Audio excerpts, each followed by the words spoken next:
This is an opportunity to learn together to discuss the critical issue of nuclear development in Canada. Many people may be unclear about what the word nuclear means. It refers to the nucleus of an atom. Every atom has a tiny nucleus surrounded by orbiting electrons. And in the last century, science discovered that the most powerful force in the universe is the force that holds the nucleus of an atom together. By splitting a uranium atom, you can release enormous energy. It's very compact, very powerful, and it also doesn't release carbon dioxide because you're not burning anything. The federal government is going all out to promote nuclear reactor development in Canada. Canada is alone in the developed world to be plowing ahead on so many fronts in the nuclear domain. New Brunswick signed an MOU with the provinces of Ontario, Saskatchewan, and more recently Alberta, to promote the development of these proposed reactors. All of the problems of nuclear power have to do with the radioactive waste. There is a current policy review going on as to what to do with radioactive waste produced by nuclear power plants. Only small amounts of it get out into the environment at the present time, and that's good. They have done a good job at doing that. The Green Party of Canada had a Zoom roundtable on nuclear power and small modular reactors. Did we hear why leading climate scientists have been calling for support of nuclear power? The people who argue for all renewables think that, well, if we can go from 0% to 10% to 20% renewable, then we're on the way and then it will get easier and we'll get 100%. Well, it's actually, if you look at the engineering, it's actually the opposite. When you get to 20 or 30%, then it gets harder, not easier, because of the intermittency of the renewables. Did Canadian Greens just go pro-nuclear? No. The moments I showed you were out of context. That Canada is leading the world in SMR development was portrayed as a very bad thing. The only moment in the roundtable that was actually informative was when Dr. Gordon Edwards explained how nuclear power is a low-carbon source of electricity. It's very compact, very powerful, and it also doesn't release carbon dioxide because you're not burning anything. 62% of Canadians think that it's high carbon. From mining to storing used fuel in a repository, nuclear's entire life cycle is all ultra-low carbon. IPCC estimates nuclear's worldwide life cycle carbon footprint median value is 12 grams per kilowatt hour. Worldwide, nuclear power is ultra-low carbon. Canadian nuclear power is even lower, 3.2 grams per kilowatt hour. Canada does not enrich uranium. Canada's nuclear infrastructure is powered by cleaner energy. Canadian nuclear beats absolutely everything. Why do only 38% of Canadians know that nuclear is low carbon? Ever since the public learned about global warming, we don't need to invent anything new. We just need to stop wasting time with distractions like nuclear power. Anti-nuclear organizations began lying about nuclear power's low carbon footprint. CO2 emissions? Ha! Not with nuclear. There's not a cleaner energy source out there. Now calculating. Carbon footprint of nuclear is much higher than wind and solar. Everything pales in comparison to nuclear. Greenpeace, Friends of the Earth, Sierra Club, they all help fund this message. It is based on an outlier paper which was garbage. All of these so-called environmental organizations now admit that nuclear is low carbon. Anti-nuclear organizations protest the cost, they protest the existence of used nuclear fuel, but no mainstream anti-nuclear organization disputes the fact that nuclear is low carbon. Not anymore, they don't. And I sincerely thank Dr. Gordon Edwards for undoing a bit of that misinformation that we've all been exposed to. Misinformation that he, as an anti-nuclear activist, was never responsible for. Now here's the Green Party's roundtable on nuclear power. I can't wait to get into our discussion today. Dr. O'Donnell is the lead researcher with Raven, a think tank. Dr. Edwards is the president of the Canadian Coalition for Nuclear Responsibility. I'll be the pro-nuclear advocate who is never invited to participate. We'll start with Susan. That the federal government is going all out to promote nuclear reactor development in Canada. This whole push for proposed nuclear reactors is coming from an industry that's dying. This conflates Canada's small modular reactor startups with older, established nuclear vendors. Canada's attention is focused on the new startups. In fact, the Green Party's attention is focused on the new startups as well. In 2011, Atomic Energy of Canada Limited sold the rights to its Canadian reactor technology, called CANDU, for pennies on the dollar to SNC-Lavalin for a mere $15 million. Whether Canada maintains our reactors to operate for hundreds of years, or we decide to prematurely shut them down, SNC wins. It is precisely because SNC only wants to sell CANDU overseas that there's a big gaping hole in Canada's clean energy market, which will be filled by small modular reactors. The plan to develop SMR technology is far too slow to address the climate crisis. It's going to take decades to build them.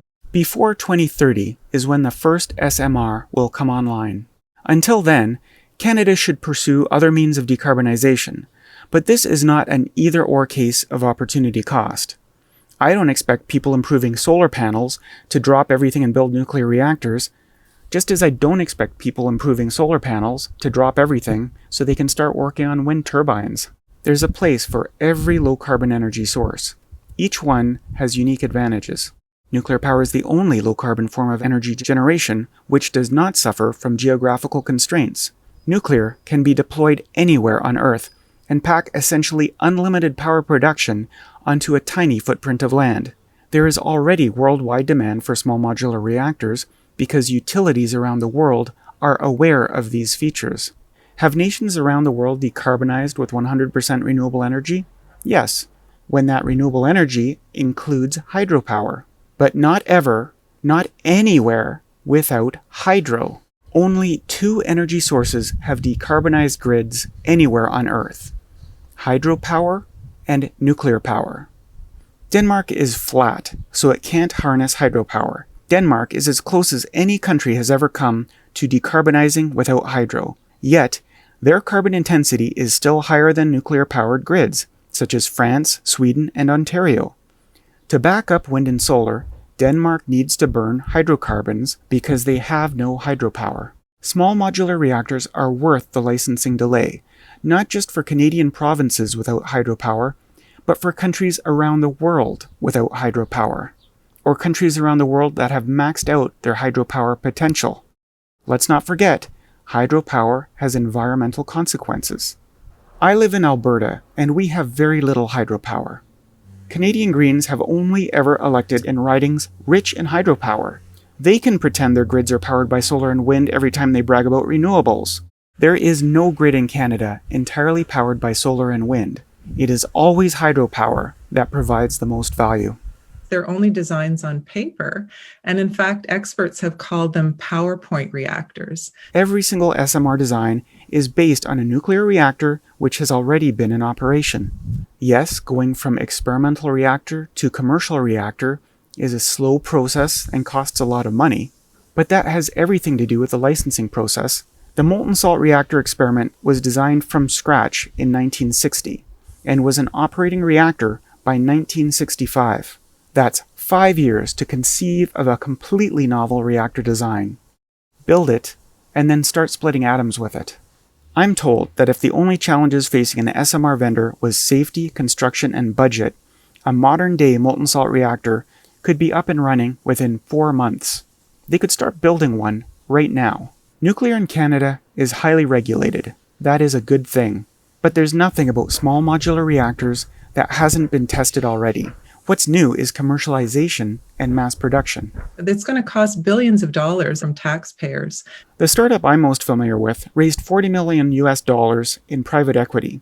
Our government invested 20 million Canadian on top of that. Invested. That's not free money from heaven. I view it as one of the best possible investments our government could be making for us. Why is the Canadian government investing in SMR? Because the first of anything is very expensive. Apple spends about $10 billion on iPhone R&D every year. In a sense, the very first iPhone Apple manufactures for a given year is a $10 billion phone. The second iPhone costs about $500 to produce. When we got news about 18 months ago that you three had signed the initial memorandum of understanding on small modular nuclear reactor technology, my first reaction was, what about us? How did you forget Alberta? So I'm glad that we're now in this group to work together to find a Canadian solution for power production that is zero emitting.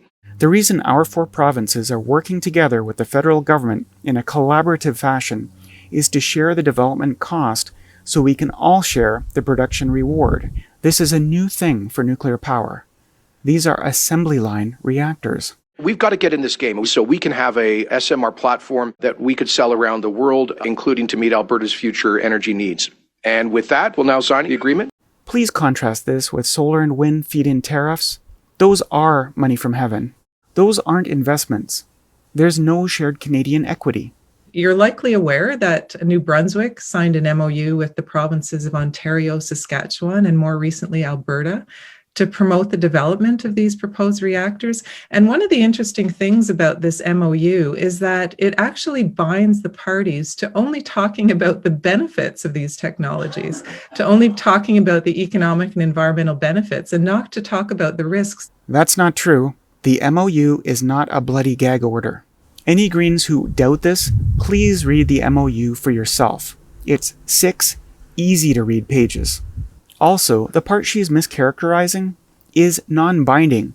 It says so explicitly in very easy-to-read language. Another thing that the MOU binds the governments to doing is to promoting nuclear energy as a clean technology that's required as part of the climate change solution, which it's not. Dr. James Hansen says nuclear is required, the godfather of global warming, and there's no instruction in the MOU anywhere mentioning anything that can't be discussed. Nowhere. Dr. Susan O'Donnell is fabricating that claim. To that MOU, only talking about the benefits. That doesn't do anyone any justice for any subject. We need to balance our conversations always. If the Green Party wanted to hear both sides, I think they would have invited a nuclear advocate to this roundtable. I'd love to pass it now to Dr. Gordon Edwards. Many people may be unclear about what the word nuclear means. It refers to the nucleus of an atom. Every atom has a tiny nucleus surrounded by orbiting electrons. And in the last century, it was discovered, science discovered that the most powerful force in the universe is the force that holds the nucleus of an atom together. Consequently, we learned in 1939 that by splitting a uranium atom, you can release enormous energy. If this is done in a bomb, you can destroy a whole city, such as Hiroshima. If it's done in a nuclear reactor, you can use it to boil water. And when you boil water, you get a lot of steam, and that steam can be used to turn a turbine and generate electricity. But that's the good part, because we get the energy, it's very compact, very powerful, and it also doesn't release carbon dioxide because you're not burning anything. So those are good things. But on the downside, we are producing hundreds of radioactive poisons which never existed in nature prior to 1940. Nuclear reactors are a thing that happens in nature. We've found 17 so far, in Oklo in the Gabonese Republic in Africa. The reactors are no longer operating, but we can see how seawater washed into a cave and enabled natural uranium to start splitting in an energy-creating chain reaction. It happened 1.7 billion years ago, when there was still only ocean-based life.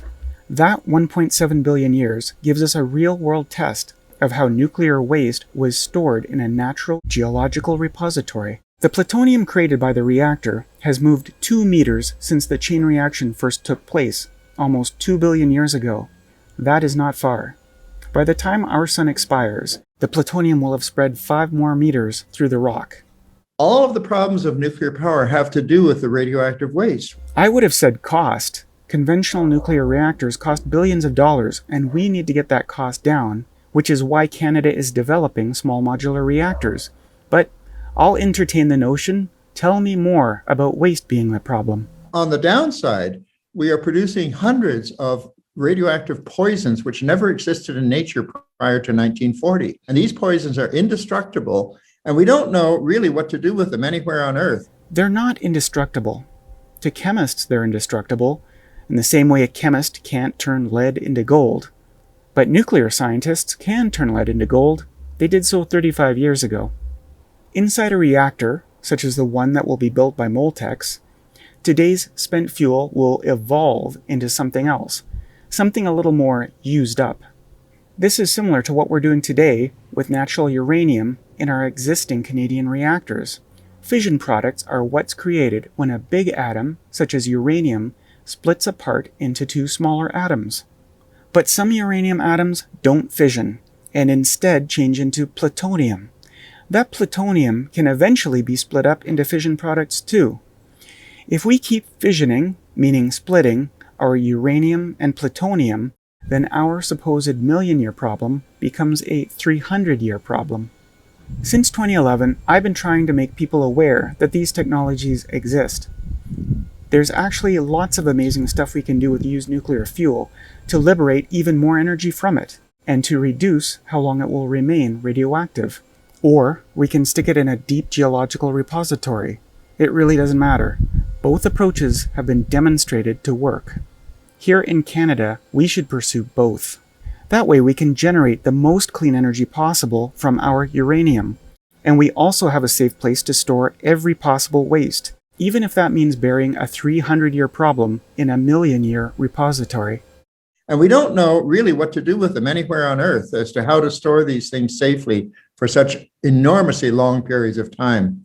Oh hey, did you hear that thing about the natural reactors in Oklo? Even if we don't reprocess our fuel to make it a 300-year problem. When there's a nuclear accident, what it is simply releasing the inventory of radioactive poisons that are inside every nuclear reactor, no matter whether it's big or small.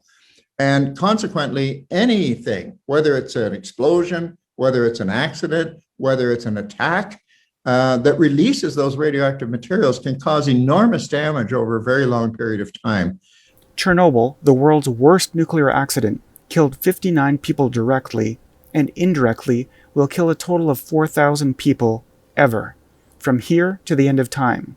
That's what the World Health Organization calculated based on radioactive materials which are constantly decaying away, how many people were already exposed to them, and how many people will be exposed in the future before the materials cease to be radioactive. If Chernobyl is reason to avoid nuclear power, surely Banqiao Dam is reason to avoid hydropower? The biggest energy-related disaster took place in 1975 in China. The Banqiao Dam flooded, directly killing 100,000 people, indirectly killing 150 more through starvation and disease. That's 250,000 people killed by hydropower. Even now, 45 years after the Chernobyl accident, there's areas of land which are uninhabitable, and the same thing at Fukushima in Japan. While some areas very close to the reactor are still contaminated, Chernobyl's extremely large exclusion zone currently functions as a wildlife refuge and keeps people out of the territory, most of which is harmless. Fukushima killed one person directly. 2,313 people were killed due to an unnecessary evacuation of a preposterously large area.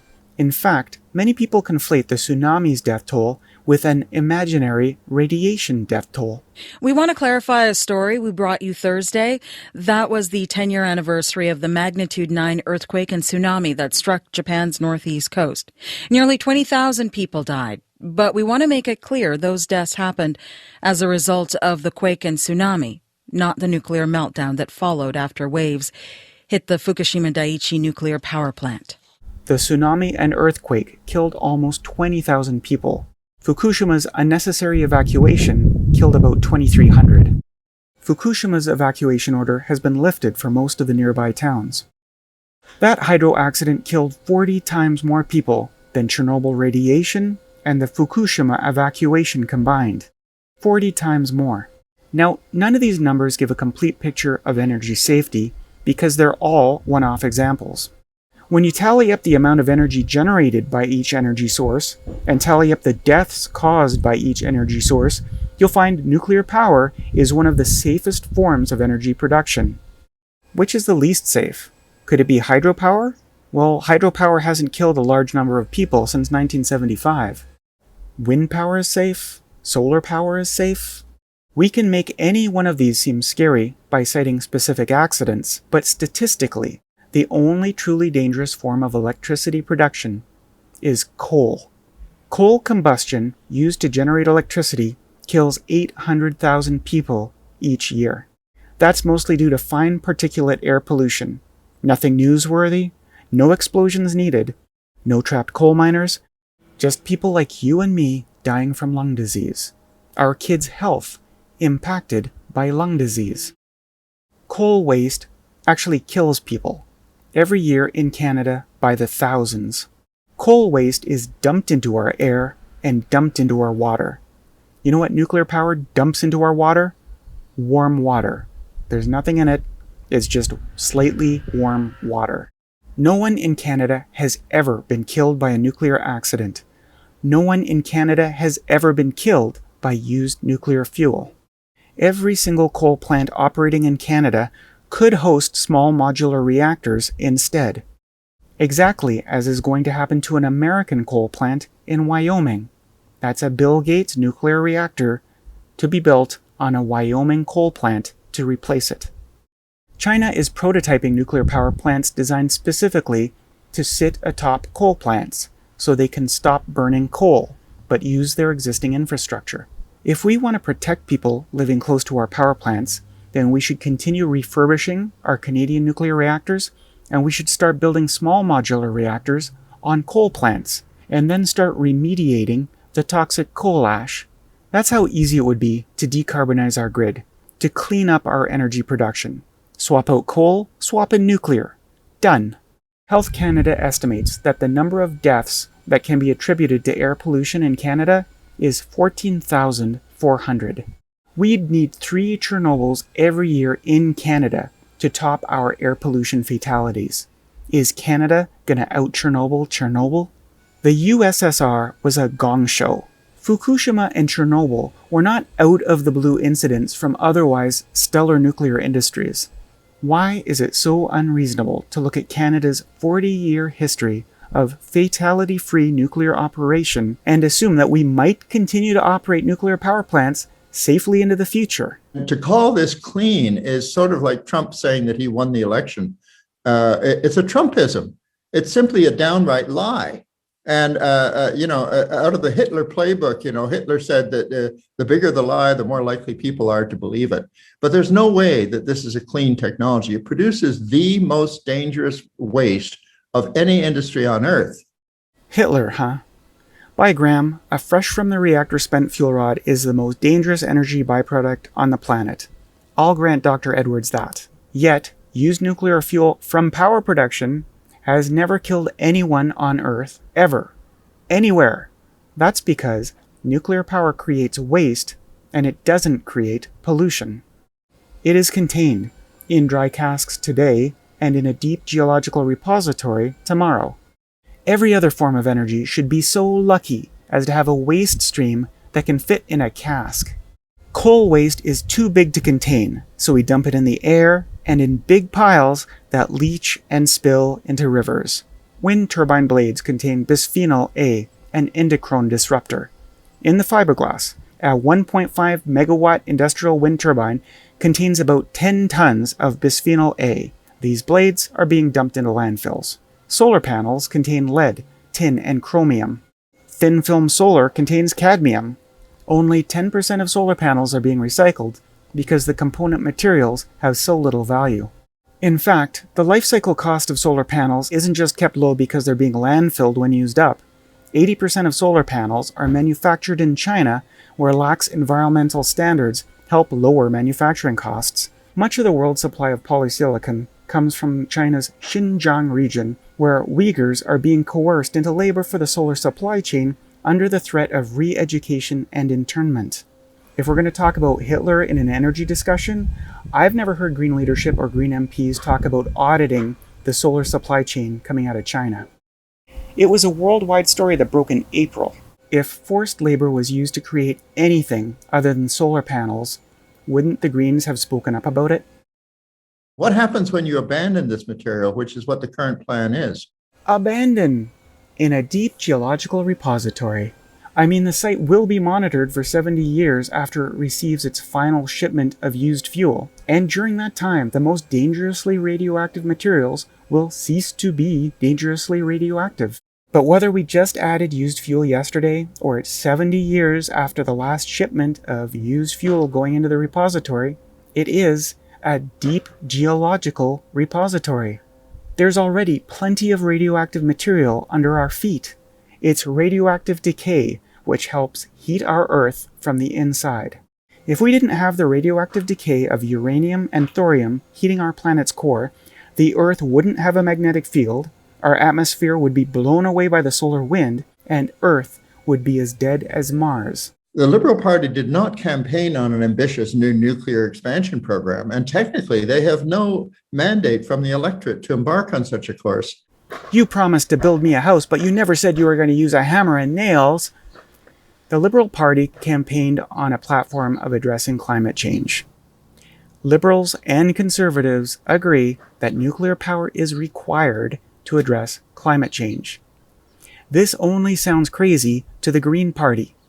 Greens keep consulting anti-nuclear activists for all their technical questions on nuclear. The Green Party keeps losing elections. Could it be that many people very concerned about climate change are not voting Green because Greens are anti-nuclear? After hydropower, nuclear is Canada's biggest source of low-carbon electricity. It's not even close. Nuclear dwarfs wind power, and solar power barely contributes anything at all. But Dr. Gordon Edwards is touching on a subject I've often wondered about myself. Prime Minister Justin Trudeau once lectured a room full of reporters on quantum physics. Regular computer bit is either a 1 or a 0, on or off. A quantum state can be much more complex than that because, as we know, things can be both particle and wave at the same times, and the uncertainty around quantum states allows us to encode more information into a much smaller computer.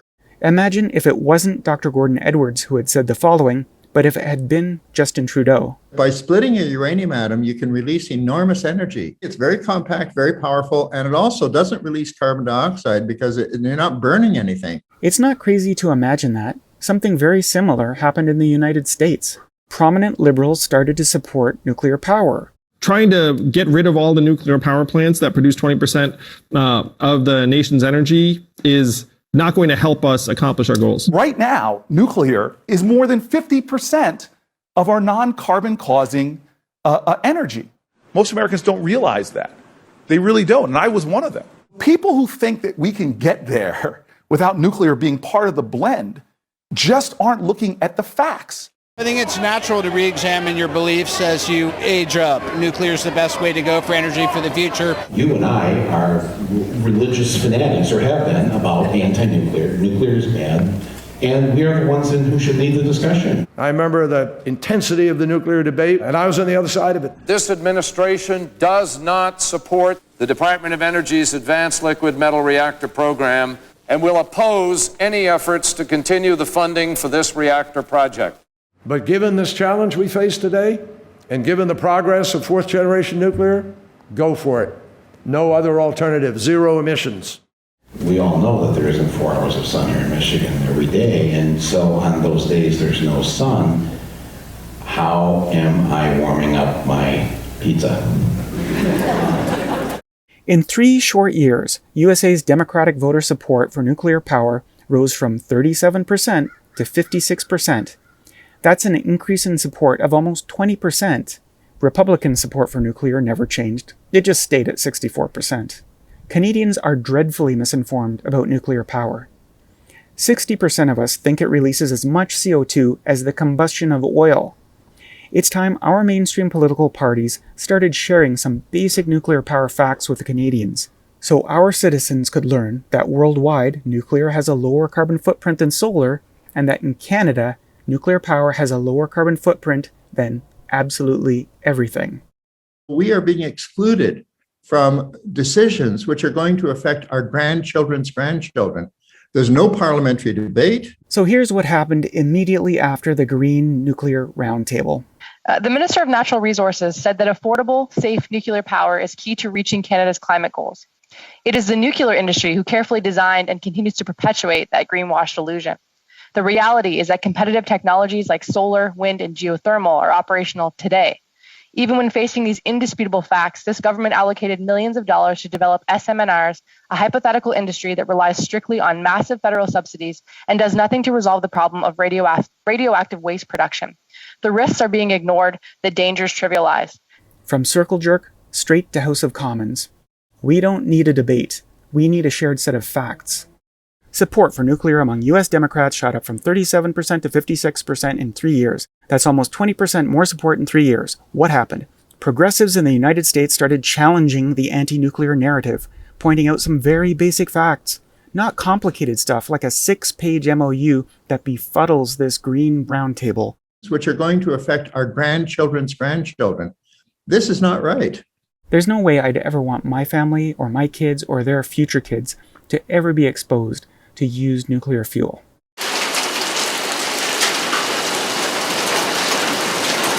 There is also no way I'd want to live near used up solar panels. Once cracked, a solar panel can release mercury and lead when rained on. There's no way I'd want to live anywhere near a coal plant. The ash contains arsenic, chromium, lead, and mercury. The smoke contains sulfur dioxides, nitrogen oxides, and very harmful particulate matter. Back to nuclear power, I could see my family living safely next to a cask containing used nuclear fuel. Because it is contained, you can hug the cask, you can lean on the cask can get rained on, it doesn't matter. We know how to contain nuclear waste. It's not something I particularly want. I don't think anyone wants to be living next to a cask containing hazardous material. But for my family, I would take contained waste over pollution any day, because that's what the other energy sources create. Pollution. Pollution is uncontained waste. We might get some pollution in our water or our food. We certainly absorb pollution when we breathe in air around much of Canada. Pollution kills Canadians every single day. Used nuclear fuel has never harmed a single Canadian ever. That's because we know how to contain it, and that's because there's so little of it, we can contain it. First, in dry casks, the waste is contained in steel and concrete. Then, in a deep geological repository, the waste is contained in salt or rock. It's not hard to find excellent geology for storing nuclear waste. I hope we can build one in my home province of Alberta, too. Not because there's anything wrong with Ontario's proposed repository, it just might be less politically risky to have multiple repositories spread around Canada. I would gladly and happily live with my family atop a deep geological repository because it's a nothing burger. Environmental assessments have been excluded for these new projects. There's a limited environmental assessment review for reactors producing less than 200 megawatts of thermal power, or reactors sited where much more powerful reactors used to operate. Small reactors do not have the same risk profile as larger ones.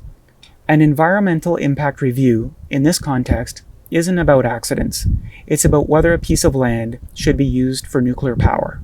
For any new SMR planned to be built where a larger plant already exists, those concerns have already been addressed. Canada is alone in the developed world to be recklessly plowing ahead on so many fronts in the nuclear domain. The Canadian Nuclear Safety Commission reports to the very same minister promoting the expansion of nuclear projects. The Minister of Natural Resources has a mandate to protect Canada's energy security and to provide cleaner energy for Canadians. The Department of Energy used to be its own thing and was amalgamated into Natural Resources in 1995. The CNSC reports to the Minister of Natural Resources because that's the only minister that makes sense. Until you became the Minister of Natural Resources, the words nuclear energy did not cross the lips of anybody from the Government of Canada. Zero emission. Zero emission. Maybe the minister is advocating for SMR because that's a technology which makes sense given his mandate? Zero emission. It is any way you can get there, right? There is no panacea for this. There is no, if we just had more solar panels. No. Solar panels figure into it. Wind figures into it. Electrification figures into it. Hydro, all of this stuff. And by the way, there are consequences to every single one of these actions, to be very, very clear, right? Every single wind turbine takes 60,000 pounds of copper. I mean, I am amazed by the number of people who crap on me for supporting the mining industry. How the hell do you think we're going to build the batteries? How the heck do you think we're going to get to the electric vehicles? How do you think these things are built?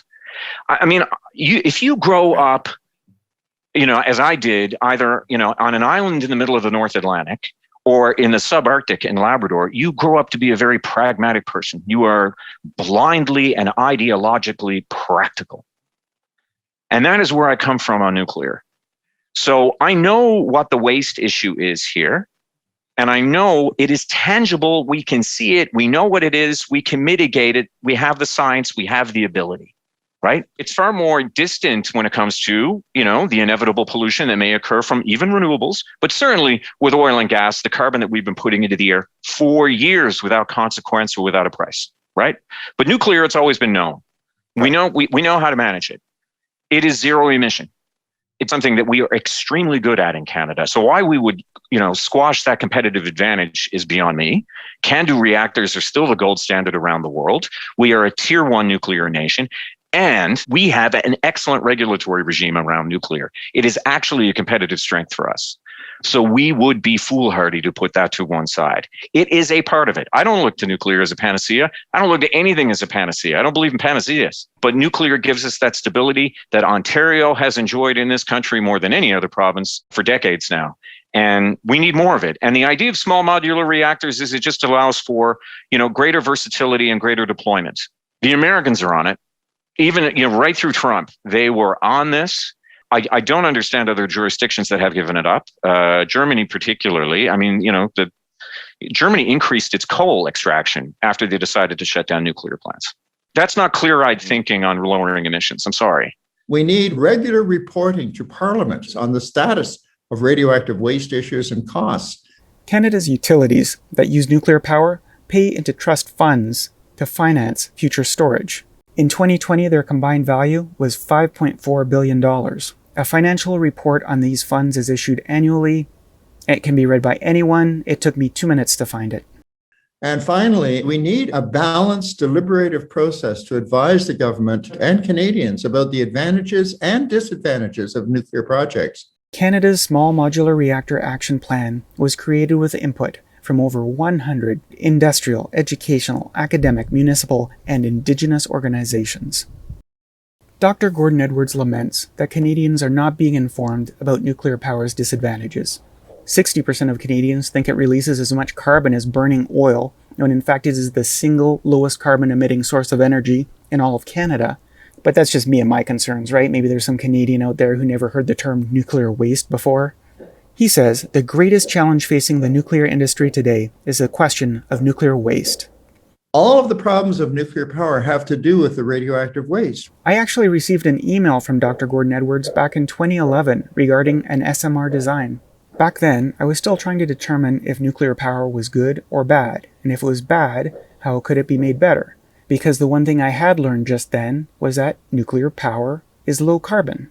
This particular SMR created waste that only lasted a few hundred years.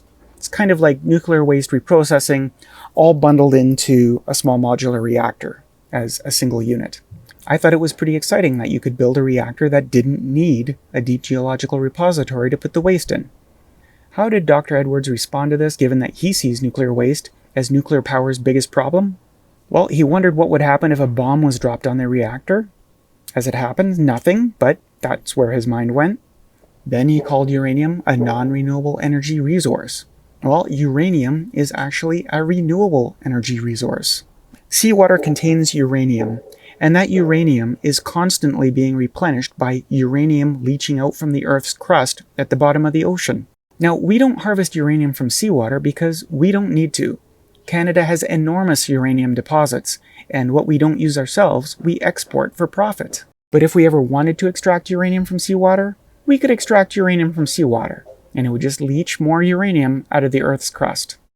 Then Dr. Gordon Edwards told Elizabeth May, "It may be that one day, after all the power reactors have shut down and folks have weaned themselves off nuclear power, some version of these concepts may be useful for waste management purposes. But not now. To do it now would just be unleashing the dogs of nuclear expansionism, leading to a mad flurry of activity that the whole world will end up regretting." It was when I received that forwarded response, I saw the Green Party's inability to give nuclear power a fair evaluation. The Green Party doesn't ask SMR vendors, doesn't ask nuclear engineers, and doesn't ask anyone for input except established institutional anti-nuclear voices. So since 2011, when I first noticed the Green Party consults anti-nuclear advocates with all of their nuclear questions, to now 2021, 10 years later, not a single fatality from Canadian nuclear power in this 10 years or any years before, 0 deaths, 10 more years of safety. What's changed with the Canadian Green Party and nuclear power? Absolutely nothing. And I'll tell you, that's why a lot of people very concerned about climate change are not voting for them. I'm Gordon McDowell. I live in Calgary, Alberta. I'm going to be hosting a table at the Mardi Gras Street Festival in Marda Loop on August 8th, 2021. So whether you support nuclear power or don't, I hope you'll stop by and say hi.